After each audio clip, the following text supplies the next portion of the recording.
Hello, welcome to the show. It's the Man and Market Show and I'm Charles Ward, your host. Now, one of the biggest casualties in the Middle East war between Iran and Israel has been the oil prices. Of course, in the early days, we saw oil prices soaring to highs of about 80 to 89 US dollars per barrel. Now, we've seen a bit of a firm up, especially after the announcement by President Donald Trump of the United States that there's going to be a ceasefire between, the two warring forces. And of course, we saw firm ups and the prices coming down to about $60, $69 per barrel.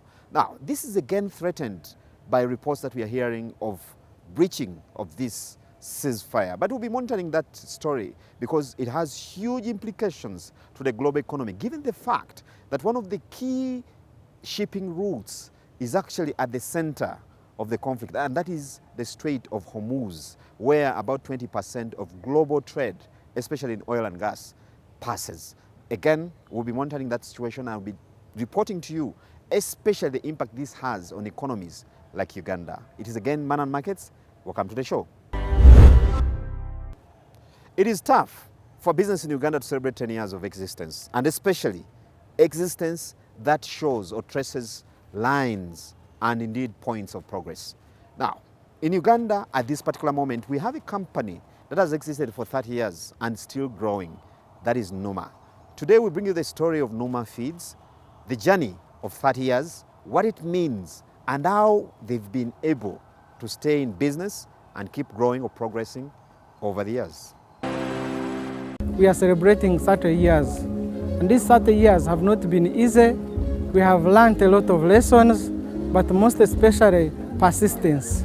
You need to persist to know you set objectives and you know that I'm going to set these objectives. Then on the way you face challenges and then you find a way of solving or going about those challenges. That is very, very, very important. Then two, you need networking. You network with different sectors, people, to get probably what you want, and that is very, very, very important. And another thing, you need to be to seek knowledge. Seeking knowledge every now and again, even up to now, after 30 years, we are still seeking knowledge on how to improve our products and services, and that is very, very, very important. And the other thing is also you are looking at customer care. Customer care is very, very important. Constantly communicating with your customers to understand you. The customers, the suppliers, that communication is very important. You might not be having money, but you need to communicate. If they give you a credit and you don't have the money at that time, then you need to communicate. And the last one is integrity. Integrity to make sure that even ever the partners, the banks, the people you are working with to facilitate all this loan, you are paying back. Of course, that is very, very important. And when you have that discipline of managing finance is very, very important in business. And that is what has really helped us to come up to this time. There are so many challenges, as I was talking about the tax policies. They need a realignment, the issues of power, disrupting production. They also need stability, the issues of human resource, to get the right people to work with is also another issue. But then that's why Numa keeps on training. We train and make sure that we improve the mindset, we change the mindset of the people that we are working with to understand where we are going, to understand our vision, to understand what we want, and that is very important. It takes resilience, and also to understand what you want. Of course, we started in woods because it is the money, it is the finance that we had at that time. You might want to go far, but then you might not reach there at that time. So you have to start small. You start small with what you have. I don't usually go for what I don't afford. I'm always, go with what I can afford at that particular time. But then I'm focused, I know where I'm going. Now, Uganda has just released an over 72 trillion shillings budget. Now, one of the main issues arising is the issue of accountability, whether these funds actually go and deliver value for money. And most importantly, what these numbers mean to an average Ugandan.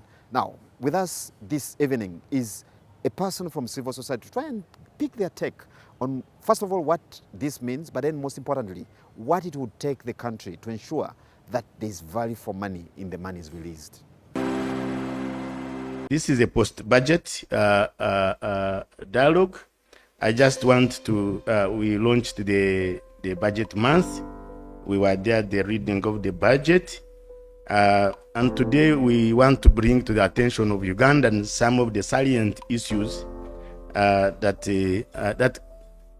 this budget has paid attention to, but even those that we think the issues, budget issues, economic issues that government must pay attention if actually we are going to implement NDP4 successfully, but also the tenfold projected growth of the economy of 500 billion from the current 50 billion to 500 billion.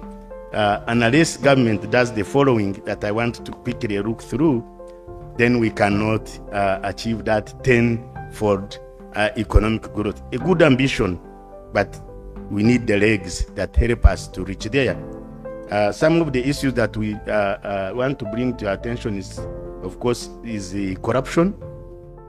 Corruption remains a monster, a big elephant in the house, in the room for this country that we must deal with. Corruption, we have always argued, cannot be eradicated, but it can be reduced significantly, that it cannot stop development. But we cannot glorify corruption. We cannot allow corruption to walk on the street and shake hands with the citizens of this country. Corruption must hide.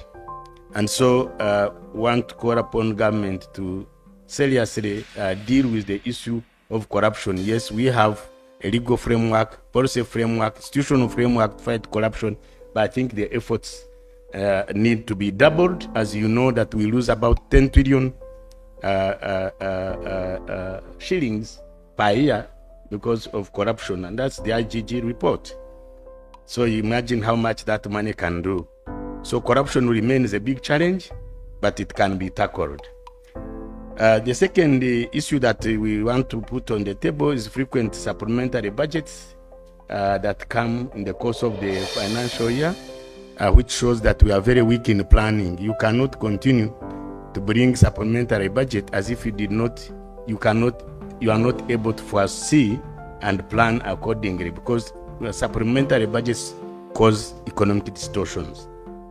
The other issue, ladies and gentlemen, that we raised, that you could discuss about, is the rising debt.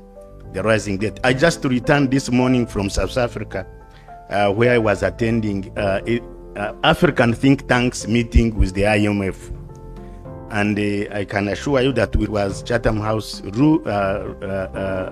rules. They said we should be frank and open to the IMF. The IMF gives us concessional loans, but you'll see that African countries have again become trapped on the debt. The debt is rising, but it's rising in this country. That is an issue that you need to take on and amplify as citizens and bring it to the attention of your leaders. There is a need to tame the appetite of borrowing and trapping this country into debt. Even the succeeding children may be forced to pay that debt. But also we realize that some of the loans are not performing loans, contracted and have never been utilized. We also see there's a problem of low absorption capacity with some of the MDAs returning money to the center, yet the money is never enough, but you see them failing to absorb even the little money.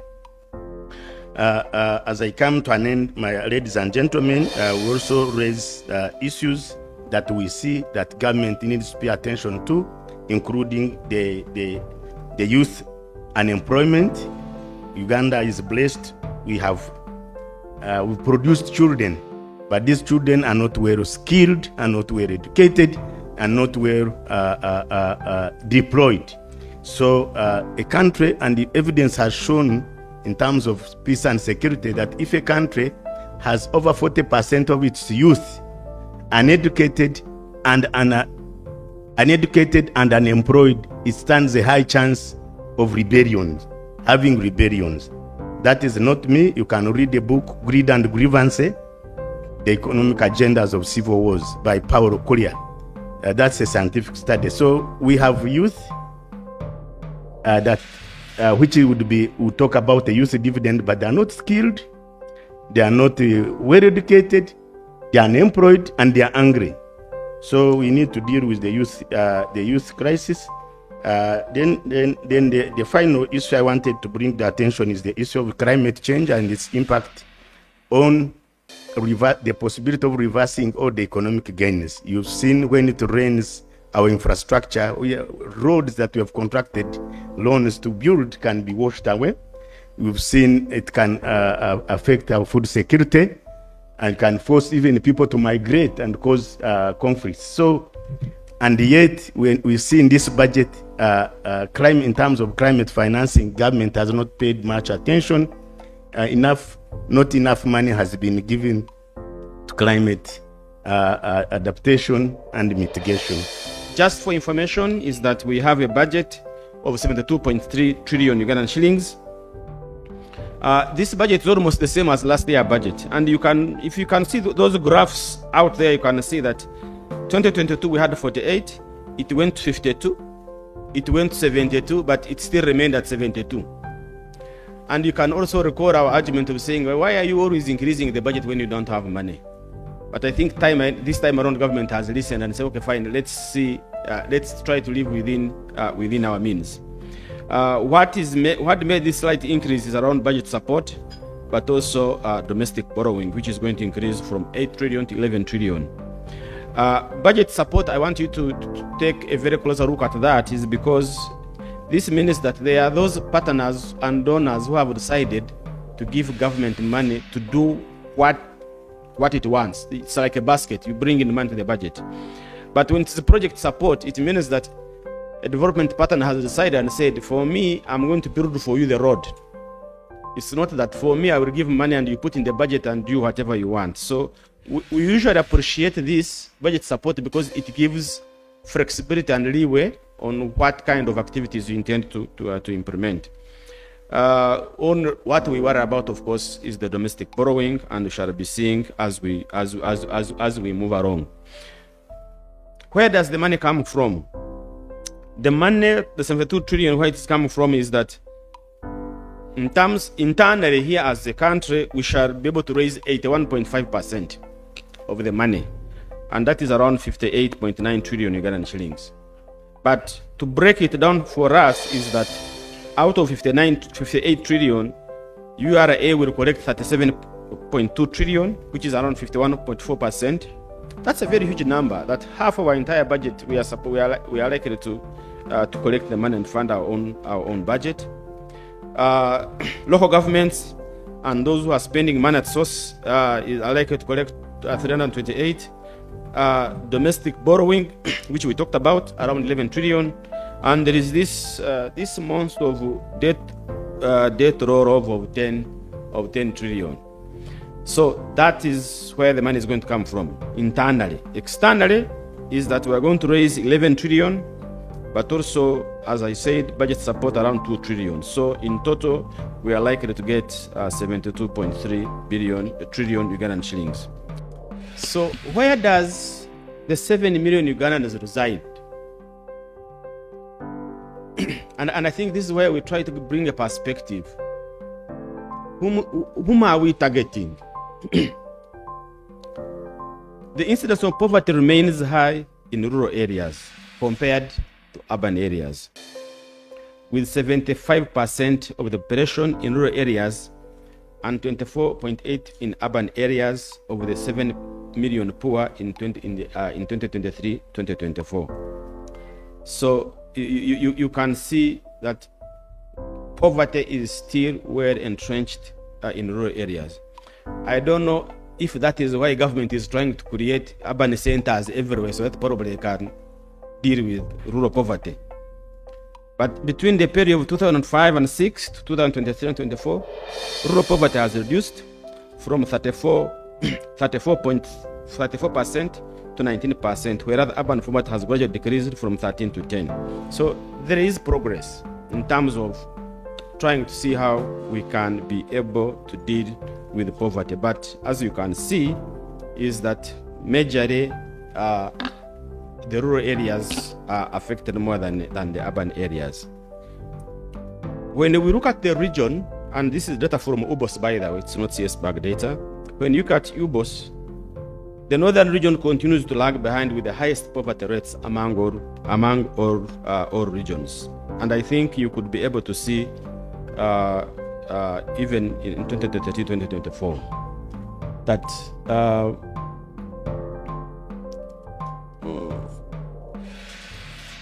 okay, you could be able to see that the eastern region with persistent poverty challenge is relatively moderate, and it's lowest in the western, and of course it's lowest moderate in western and lowest in the central region. So again, if you are budgeting and you want to reduce poverty, probably you want to ask yourself, where do you go first? And I think for me this is very critical in terms of what we do. But at the same time, there is also a question we ask ourselves, because if you look at northern Uganda and probably the Karamoja region, you want to ask yourself, all the money we have pumped there, where has it gone? And I think for me that is a question I really need some answers. But I think there is how we have all understood that we want one thing: improve the service delivery for our country. We can disagree on the means, but at least we all know that we agree on one thing. Ideally, the criteria for guiding what should be prioritized in the budget is based on the budget strategy, which is approved by cabinet. So that strategy defines the direction that we should take in the next 12 months, and that informs the priority interventions to operationalize the targets they are in. Now, regarding those items which appear in the supplementary that should have been accommodated in the budget from the word go, there are many factors. Number one, I will start with the financing. Those are some of the areas which normally appear. You know, we have both our domestic resource and external resource. Now, some of our partners, more so those who are off budget, the planning calendars are not in sync with ours. Right now, we have completed the planning process. The budget has been approved, but we are expecting some communications for authorized disbursements. So, expect some supplementary to do with additional funding from partners whose planning cycle is not in sync with ours. That's number one. Now, number two, and this is in line with what I think the lady from Shema on unspent balances. You know, because of some bottlenecks in the procurement process, some of our local governments fail to absorb the money that is transferred to them. And in the process, 30th June comes, they have unspent money. Now, come 1st July, we are obliged to ensure that that money is reverted to go back and deliver the services in line with what that lady from Shema was suggesting, that if people are failing to use the money, why don't we repurpose? Now, in this scenario, we have limitations when it comes to repurposing, that you cannot repurpose to a maximum of 10% of the budget. So ideally, unspent balances is one of them. Then the other aspect which pushes us to Parliament with supplementaries is the excess revenue collection. Some local governments underestimate their revenue. Like this year, we have a scenario where we are forced to include the excess revenue within the MTF for 25-26 for purposes of avoiding going for supplementary, because we knew even when we had gone, by the time Parliament concludes its processes, we shall be almost nearing July, rather June. So what we agreed with them is to have that money incorporated within the resource envelope for 25-26. So that went. But we're encouraging them to ensure that they do accurate forecasting and have the money in time for utilization.